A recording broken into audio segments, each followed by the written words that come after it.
Councillor Matthew Bennett. I'm Lambeth's Cabinet Member for Planning, Investment and New Homes, and we're at International House, which is the winner of the Meanwhile category. International House is an 11-storey former council office building in central Brixton. This is a Meanwhile project for the next few years to deliver affordable workspace and, importantly here, every job at London living wage. We knew that International House as a building was going to be there for several more years, and we knew also that rents and business rates have been rising really rapidly in Brixton, and we were seeing local businesses priced out, and we were seeing a really entrepreneurial and creative community not having any space to test out ideas or grow businesses.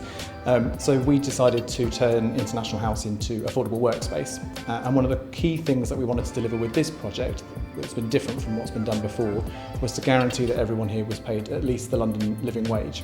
And when we went out to look for partners, 3Space came along and really grabbed hold of that idea and were really keen on it and really promoted it. And we've been able to work together with them to deliver not just the biggest affordable workspace in the country, but the first living wage building in the country. What sort of wraps it all together is a programme which we call BuyGiveWork. So for every space which is paid for, we give one away rent-free.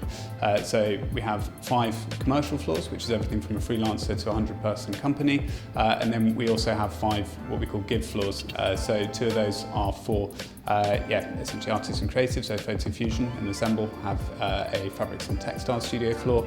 We have a floor for young people looking to either start a business or youth-focused organisations, and then a community initiatives floor which houses roughly 80 non-profits. Actually, when you come into the building now and you see that you've got charities, social enterprises sitting next to big architecture firms or virtual reality firms, the kind of range is extraordinary, and the way in which those ideas fizz and interact is incredible. And the way that the local community, when we had first opened it, we had a launch night, and when you saw people coming in kind of sceptical, the council's done another project, what does this actually mean?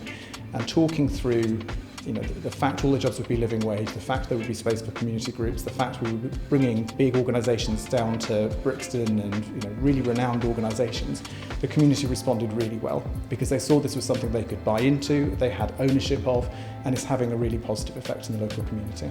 I think it's amazing to have a space like this or the free space. Like for us, meant a new way of looking at ourselves. And I think in the last few years and wanting to become even more community orientated, this space provided us the perfect opportunity to reframe who we were, reframe our identity. I love working here a lot, and it's because it's I feel like it's the heart of South London. It's so community based, and it makes sure we're not constrained. We grow here, we have the freedom to be who we are, to dress how we like, to go down any different routes, and that's something that they really nourish. For me, I've just recently taken on a studio, so it's given me the space to kind of launch my business, have meetings, have all my ideas around me constantly, so I'm really focused. Being here makes me feel like I'm serious about my business.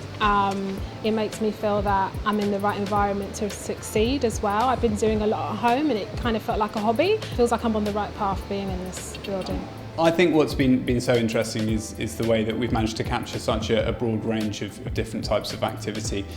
In many ways it's a reflection of the wider town centre. So there is a space for young people, there is a space for entrepreneurs, and there is a space for the artists and makers. I think the other really important thing is the scale of the building. So there's hundreds of people employed here, and because of the living wage requirement, that's having a real impact to the local economy. And if you've got businesses elsewhere who are setting up and trying to offer jobs, they're having to compete with the living wage jobs that are here. So we're not just having the living wage impact in this building, but it's radiating out into the local economy and for local people.